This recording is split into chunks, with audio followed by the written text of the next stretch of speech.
What's going on, my trainer club? Today we're going to check out the Thundurus Therian Forme for the first time, debut ever in Pokemon Go. So I hope you guys are ready for the counter guide. So welcome to the trainer club. Here we go.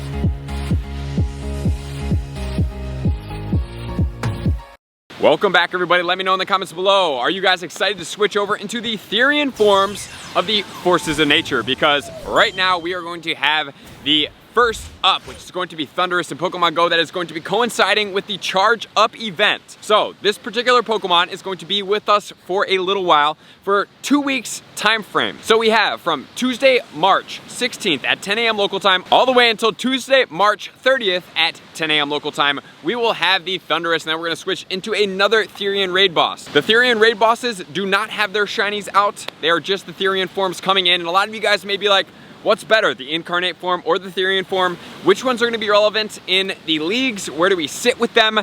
Do not worry, I will be populating a video that's going to be coming out most likely on Wednesday to make sure you guys know each and everything you need to know about where they sit in their respective categories and which one's going to be sitting better compared to which one, and then for the available ones, which one's going to be coming out in the Go Battle League.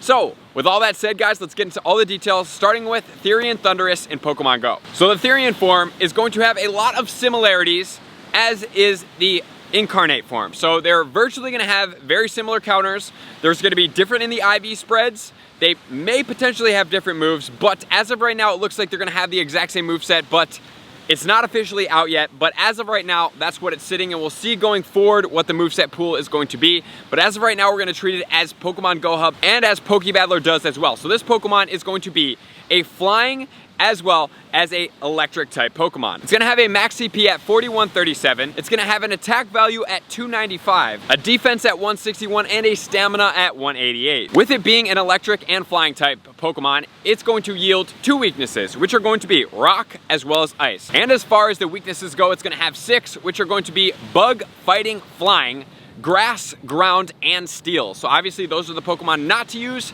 and those 2 Pokemon are going to populate our party. And then as far as the 100% IV, so at level 20, normal condition, every condition but 2 conditions, it's going to be 2091. And then boosted in those 2 conditions, which is going to be windy weather as well as rainy weather for the electric and the flying type combination. 100% IV at level 25 is going to be 2614. And the movesets are going to be Astonish as well as Thunder Shock. And as far as the charge moves goes, it's going to be Thunder, Brick Break, Thunder Punch, and Crunch combination. And the moveset that we need to be careful of, as we did talk about it before, is going to be Brick Break, because Brick Break is going to be strong against both rock and ice type Pokemon. So that is definitely going to pose a problem for our counters, but it's a little bit spammier. It is a 3-bar charge move, so it gets off a little bit faster, but the positive thing is that it's not quite as powerful, but it's going to be spamming quite a bit. But since it's only one of the 4 charge moves, and we only have 2 counters that are available typings, there's not really much we can do to get around that. And then according to Pokebattler, it is going to take us 1.9 trainers to take down this Pokemon. So it is going to be a duoable Pokemon, but in preferential, I would say that you guys would start with 4, and then make your way down to 3 and then 2, or make your way up if you are a lower level player, or you're a higher level player with lower level counters, because that is what really makes the difference. It's where your counters sit as far as levels go. So with all that said, now let's move into the counters, starting off with the shadows as always, and then we'll get into the non-shadows. So the shadows are going to make up the top 1 and 2 spot as far as the counters go. So number 1 is going to be Shadow Mamoswine. That thing is a beast. I highly suggest you guys hunt after that Pokemon. It is going to usually come through a ground type Pokemon. The moveset is going to be Powder Snow and Avalanche combination, 17 deaths, 480 seconds. And then in spot number 2, we do have Weavile. The one thing about Weavile, it is going to be double weak to fighting, the Brick Break move, so do be careful there. This one's going to have 29 deaths, 515 seconds to take it down, and the moveset combination is going to be Ice, Shard, and Avalanche combination. And then in counter spot number 4, we have Smackdown, Stone Edge on the Shadow Tyranitar. But with all that said, now let's move into the non-shadow counters, because not everybody has maxed out shadows. Even though, as I've been talking about them quite frequently, you guys do see them come up quite frequently. We have the Shadow Mamoswine, which has now made itself into a top ice attacker. Shadow Tyranitar is always populating the parties. Shadow Machamp is a very good one as well. And Shadow Metagross as well as some of the Shadow Bagon and Dratini Dragonite are great ones to have as well. So trying to get those as much as possible is definitely going to increase your gameplay, which is then going to take us into the non-Shadow forms. This one, number one, is going to be the Rampardos. Rampardos moveset is going to be Smackdown Rock Slide combination, 516 seconds to take down with 30 deaths. This Pokemon is glassy, but it's very strong, and it is definitely going to be weak to the Brick Break. It's going to get taken out very fast, which then is going to lead us into counter number two. Counter number two is going to be Ryperior. Must have the Rock Wrecker Comday move with the Smackdown combination. This Pokemon is going to be a ground and a rock type combination, so it is going to be very resistant to the electric. All the rock Pokemon are going to be weak to fighting, not resistant to electric. Anything combined with ground, such as the Mamoswine, will have a double weakness to the electric unless I otherwise tell you so. In counter number three, we have a Mega Abomasnow with Powder Snow and Weather Ball combination in the ice form. Obviously, that's the only one that Pokemon can get. That Pokemon is going to boost all of our ice type counters, so that is definitely something good to use when we are going in with this Pokemon, even though the rock Pokemon are making up the #1 spots, except for the Shadow Mamoswine. And then we have the Galarian Darmanitan. Ice Fang, Avalanche combination. Not really the biggest fan of this Pokemon. I have maxed one out, as I did tell you guys. It's pretty glassy. Shadow Weavile, I'm also not the biggest fan of. It is slightly glassy as well, and it's going to take a lot of Stardust to power it up.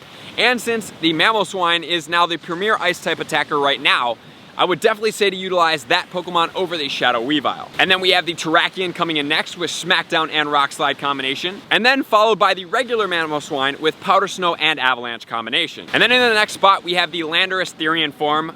Unfortunately, this Pokemon is not out yet. This Pokemon is not going to be the next one. We are going to have the Tornadus coming out in the Therian form on the 30th. So approximately around April 14th, 13th to the 15th area, we are going to be having this Landorus in the Therian form finally come out. When it does come out, Rock Throw, Rock Slide is going to be the moveset. And then we have the regular Tyranitar with Smackdown, Stone Edge combination. This Pokemon, yes, it is a rock and a dark type Pokemon. Both of them are going to be weak to fighting, so it is a double weakness to fighting, so do be cautious using that one or the Shadow form. And then we have Glaceon with Frost, Breath, and Avalanche combination, followed by the regular Weavile with the Ice Shard and the Avalanche combination as well. And then we have the regular Landorus. This Pokemon is not going to be weak to the fighting, which is a good thing. This Pokemon is going to be single resistant to electric. Rock Throw, Rock Slide combination is the moveset that it must have. Even though it's not getting the stab bonus, it does do pretty well. And then we have the Mega Gengar. Mega Gengar just being strong in here. It's going to resist the fighting moveset. The moveset on this one is going to be Shadow Claw and Shadow Ball combination. And then we have Mewtwo with Psycho Cut and Ice Beam combination. Obviously, you can use the Shadow Mewtwo as well with the Psycho Cut Ice Beam combination. And then as far as the Gigalith, Smackdown and Rock Slide combination is going to be on this Pokemon for the moveset. And then we have Regigigas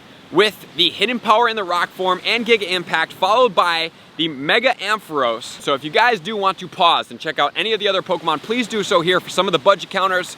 You don't really necessarily need them. I really want you guys to stay towards the top, but if you don't or can't, then definitely start to go down on the list and check them out here. So with all that said, guys, now let's start getting into the weather conditions. So as far as the weather conditions, sunny weather is not going to have an effect on this Pokemon.